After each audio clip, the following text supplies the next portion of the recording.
Zdravím lidi do třetího mýho monologu. Ještě jednou se musím mluvit za ten mikrofon, ale snad už je to poslední monolog, pak už by měl být novej. Dlouho jsem nenatáčel z jednoho důvodu.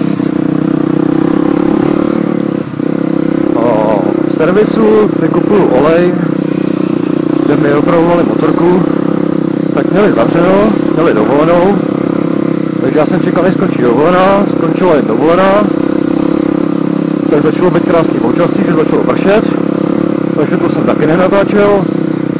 No a ještě teďka se to nějak sebehlo, mám nový olej, je víceméně hezky počasí, akorát trošku ještě bahno, no, není to vyschlý, ale to už jsem zmatnu. Jdeme se podívat kousek na takovou pěknou vyhlídku.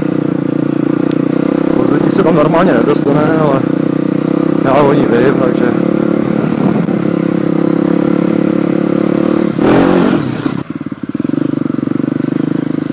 Já bych vám chtěl poděkovat za podporu videí. Určitě mě to motivuje to natáčet dál. Už je tam přes 100 odběratelů, což se docela divím.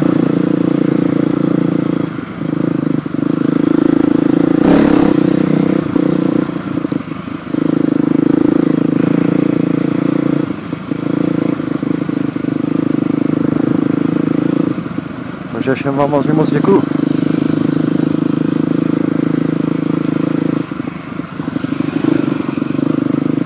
Jinak videa plánuji dělat teda kratší.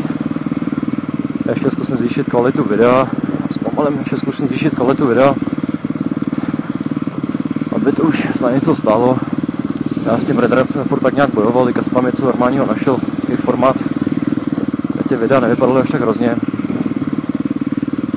I když koupím nový mikrofon, tak se zvukem to nebude o moc lepší, nebude to tolik řvát, ten vítr by taky neměl být tolik slyšet, ale prostě ta helma krosová je uspůsobená na to, aby do ní foukal vítr, aby větrala.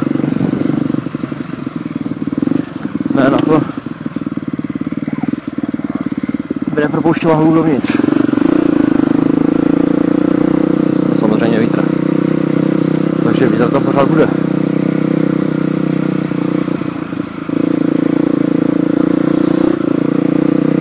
Že tady jsou stopy a nikdo přede mnou jel, takže já nevím, kam jel. A nerad bych tady zase potkal auto, nemám tady co dělat.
Už se blížíme nahoru, ještě to kousek bude.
rok jsem nahoře nebyl, takže vůbec netuším, jak to tam bude vypadat.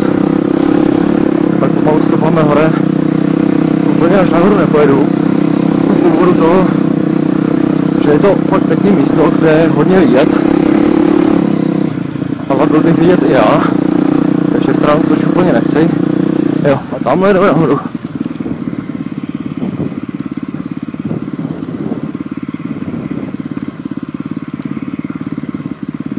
Takže jdeme stoupat.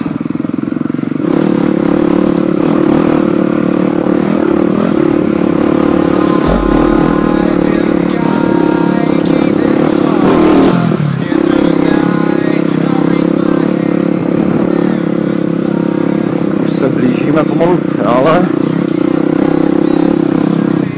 Radši pomalejš, kdyby to někdo byl. Ať to stihneme otočit a zmizet.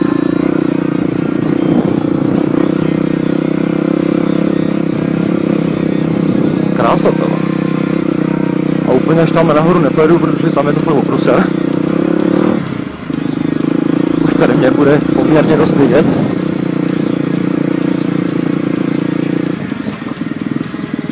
Ani nebudu cípat motorku, jenom si tak malinko zastavím.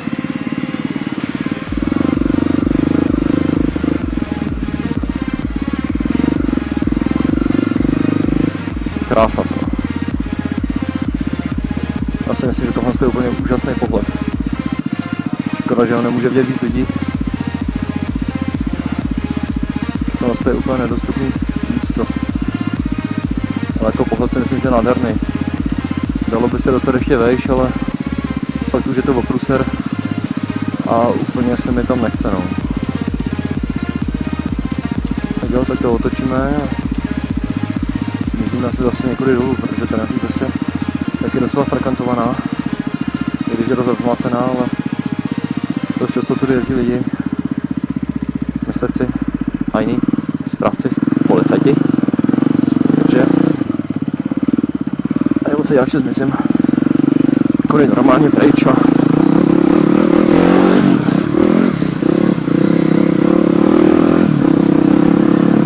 pojedeme se podívat do lesa, jinak mám chystám se připravit ještě intro, což budu natáčet taky asi dneska, pokud zbyde trochu času, benzínu a motorka bude v dobrém stavu.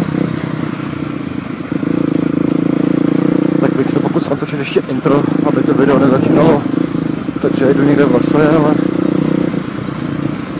takže třeba pojedu v lese, dá se tam malý intro krátký a pojedu dál. Tak ještě tady zastavíme, protože je další krásný výhled. Mezi ty stromy, tady to vyrostlo. No tak asi takhle. Krása celá.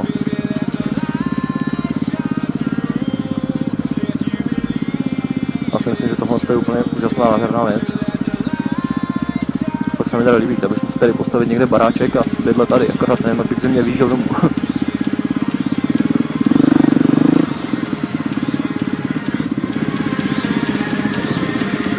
No jo.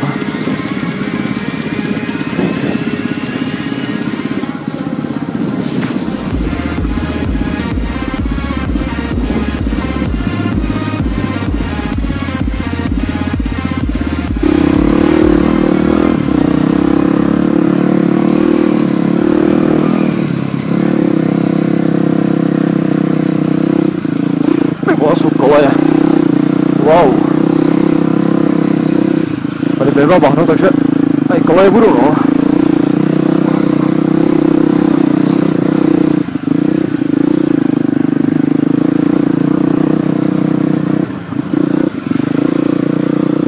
Takže tady radši pojedu pomalu.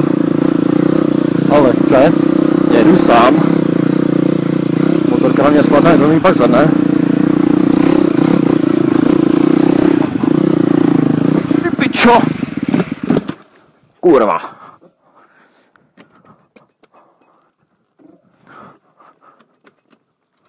A nebe až 4, ty svatý dvou tak. Pro mě vážně, jo. Kam jdeš? Stůj. Tak. A je, on tu bude horký, to se nebude chtít nastartovat, ježišmarja.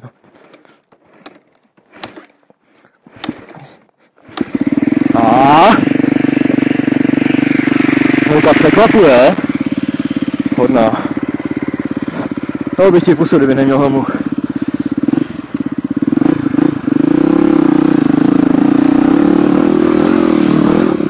A ty kola jsou zlo do prdele. Ještě si šlapnu na brzdu. Takže po druhý. Jo, když jeden, tak jeden.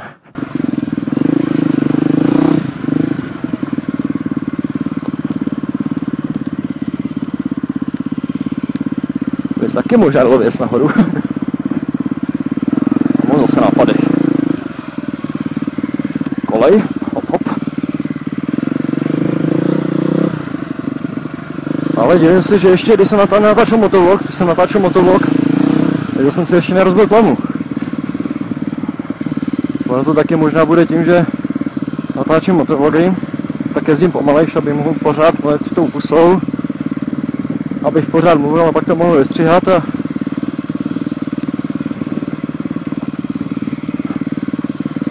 a to jsem chtěl říct. Ještě jednou bych si chtěl mluvit i za tu artikulaci, ale ono to vážně tlačí na tváře a každým otevřením a zmáčknutím pusy tak se koušu jakoby úplně do tváří, že fakt ta helma tlačí je natěsno. Takže není tak snadné ani mluvit.